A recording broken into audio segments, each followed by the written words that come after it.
They fought back and used their media influence to misdirect the problem the people were seeing of the elite to a problem of race. The media simply changed the topic of the global conversation, a tactic you'll see again and again. The mention of news about Occupy Wall Street dramatically started to plummet as the cultural problem of racism suddenly surfaced. This turned the cameras off of the elite and pointed the lenses between the citizens. The purpose of setting the population against itself is to deflect everyone from issues that could unite them. A very old divide and conquer technique. With this distraction, a plan that started in 1996 continued in motion. The plan comes with many names. It is put on by a handful of billionaires and powerful groups that have been in the shadows pulling the puppet strings for decades. Among them are the World Economic Forum,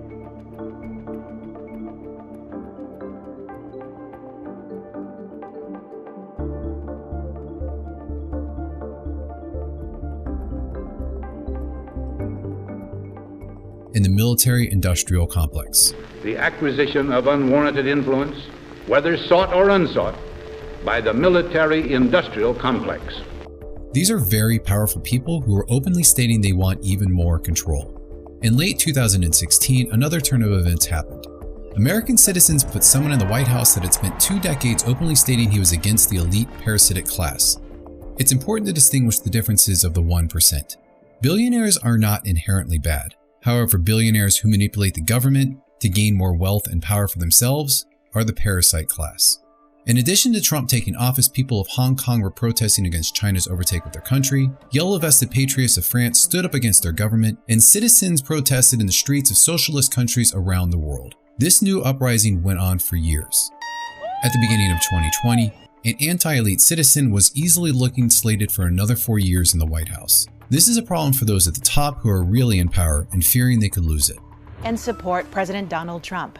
Organizers called it the largest parade in the lake's history. A major war used to be the ideal way to reduce the population and gain more control, but with today's technology, weapons such as nuclear bombs pose a threat even to the elite parasitic class. So instead, they implement a more subtle way to cull the livestock and merely wait 2 or 3 generations. Because what we innocently consume could be harming us. By that time, only a small percentage of the population will be able to meaningfully procreate. Most likely the wealthier that were able to avoid the traps set for the poor, which make up the majority. Because the energy harvesting medium rewards those who are higher producers, this ensures the bottom rungs of society will be removed from the general body of livestock, and more refined energy can be harvested without the wastage of natural resources in order to keep such a large population of livestock alive. Those who say they have as much money as God often feel they have the right to play the role as well. Even with all this trouble of losing control, humans are still useful, for now, but a cull must be initiated. The cull has been in fact going on for decades and is the slow poisoning of the human species. Through poisons, pesticides, aerosol sprays, injected toxins, subsidized additives, and more, the human being is becoming sick and made infertile. This is due to the increasingly large amounts of foreign and toxic substance that accumulate in our body. The result is poor health, increased reliance on medicine, and sterilization. Give an honest look at the amount of unhealthy human beings that are that way because they did or ate something they did not believe to be directly harmful to them. This has been working for decades, but in the last few years, those at the top were losing control, so things needed to move quickly. This actually tipped their hand and now millions of people are catching on to the game. This is the unfortunate reality we are in. It is this way because we choose to allow it. Our current system leads to moral decay because as life gets more comfortable, people indulge in more distractions to avoid pain. Values deteriorate, and in the process, people become more childish and self-centered, resulting in the citizens turning on the democratic system itself, the same system that protects the freedoms they now use in order to tear that system down. Once childish values take over, people no longer want to endure any kind of uncomfortable pain for the sake of greater freedom or prosperity. What they want instead is a strong leader to come make everything right at a moment's notice.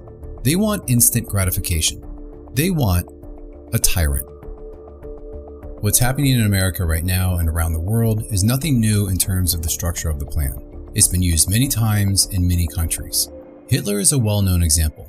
The term Nazi refers to Nationalsozialistische, which is German for National Socialism, a concept where a few rule the many. Contrary to what is now taught in the schools, that is what socialism really is. It's never presented this way, which is why anyone who escapes from a socialist country will tell you that it takes a promise to get the people into socialism, but a revolution to get them out of it. It's always presented as a collectivism ideology, simply meaning that you are less important than the society. You may notice that society is an abstract concept. A concept is not a carrier of life. You, on the other hand, are actual life, and you are by far more important than any ideology or symbol. At some point you may want to ask, do you exist for the sake of society, or does society exist for the sake of you? Collectivism demoralizes society. This ideology always begins their campaigns by saying what words you can and cannot say, and you should feel ashamed for doing so because some group of people might feel uncomfortable. This isn't intended to strengthen those who are weak. The veiled objective is to weaken those who are morally strong. Political correctness has the earmarks of a dictator. It's fascism pretending to have manners.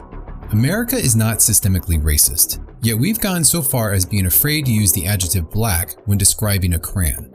America has a greater variety of cultures than any other country on the planet. If America was so racist, then how did we elect a black president? Twice.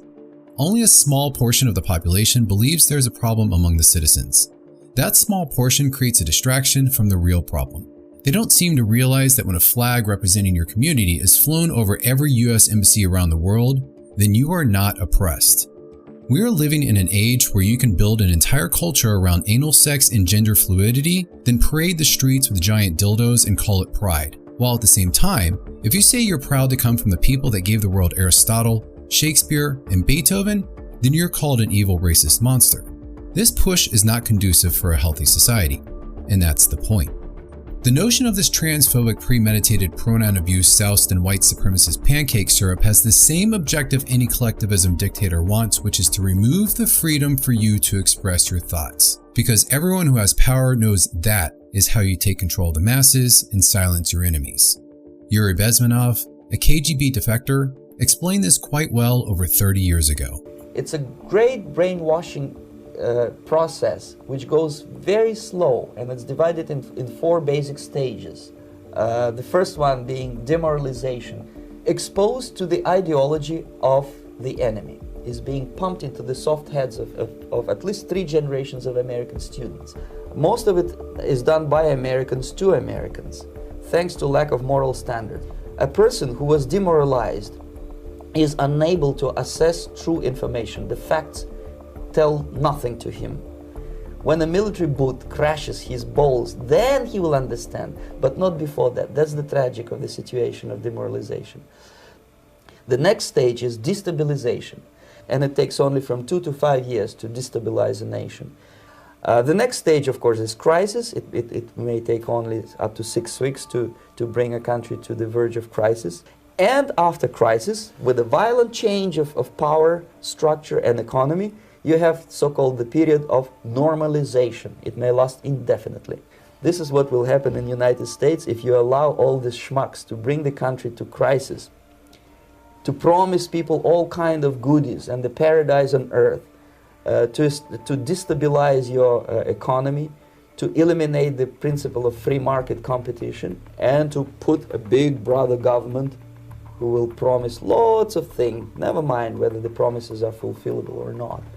Your leftists in the United States, all these professors and all this, they are instrumental in the process of the subversion only to destabilize the nation. When their job is completed, they are not needed anymore. They will be lined up against the wall and shot. For one to use this collectivism ideology to claim themselves a ruler over a population, they would first initiate a problem for the people. Weapons of mass destruction. Then they get a reaction from the people to do something about it. Not only was Saddam supposed to be there, then offer a solution to the problem they created. This is called the Hegelian dialect: problem, reaction, solution.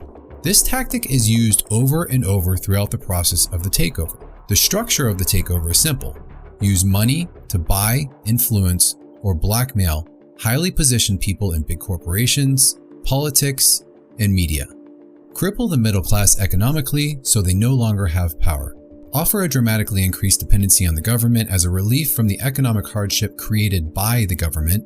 Remove freedoms one by one, trading them for the promise of money and gifts from the government. Set up a militarized police state to ensure the new normal will be long-lasting. And finally, once the controls are fully implemented and the citizens are dependent on the new system with no means of fighting back, the governments and those really in power will start to remove the entitlements they promised you. After a few years of free money known as universal basic income, there will be an ever-widening gap between the classes. Those receiving the free money will no longer be the poor. They will eventually be reclassified as the useless class. And we all know what is done with something useless. But this is America, right? The land of the free. After hundreds of years, still the number one reason people come to this country is freedom. That couldn't happen here. Well, the truth is, every country in the world was free before it wasn't. America will only be free if we keep it that way. The structure we are in now has been done over and over to countries throughout history, only this time, America is among those countries and many people are unaware of the history. And the president outlined his vision of a new world order in which the US would participate. There is a new world government coming your way, and they are already making promises of basic income, medical care, and more. You can see the structure playing out. With this new world governance, you will have to give up all your rights and freedoms at the beginning of the deal. Then they promise to deliver their part of the deal after you do all of that. They promise. For decades, nearly every candidate for president has been associated with one of those groups. So whether you voted for Republican or Democrat is irrelevant because they're a part of the same corrupt system of a shadow government. It's like changing the hood ornament of the car that's about to run you over. It makes no difference.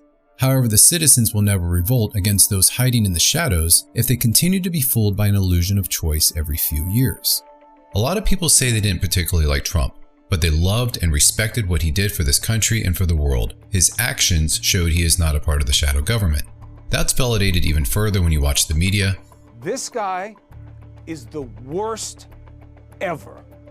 He is the worst president we have ever seen. Period. He is not only— The media, which is owned by these groups, berate and brainwash hate towards him year after year. This video isn't about Trump, but he's a good reference because when you see who benefits from a situation, you'll discover the true agenda. Doing so, you'll find that if Hollywood, the media, the major universities, or the news are all saying the same things you believe in, then when you protest in line with their beliefs, you are not a part of the resistance. You are an unpaid worker for the criminal elite. After the first failed attempt at impeachment, to ensure Trump could no longer stay in office, and the many protests around the world abruptly stopped, a virus was released, you know by the name of COVID-19. While the virus is just as real as billions of other viruses we fight every day, the reporting on COVID has been very unethical. This was done to manipulate the population, to force us to live in fear, because a mind full of fear has no room for its own thoughts. Various agencies ensured a large number of deaths to be reported by simply switching the word "of" to the word "with." Some countries are recording that as a heart issue or a kidney issue and not a COVID-19 death. If someone dies with COVID-19, we are counting that. By doing this, the hospitals benefited by acquiring additional free government funding for suggesting the patients may have had COVID at the time of death. Immediately, this was called another COVID death statistic, whether the individual ever had COVID or not. You might say, but I personally know someone who died of COVID. Do you? That's a very serious and legitimate question because I know someone who died of COVID and I know someone who I was told died of COVID are two completely different things. This is used to manipulate people to be more fearful so they'll be willing to give up more of their freedom.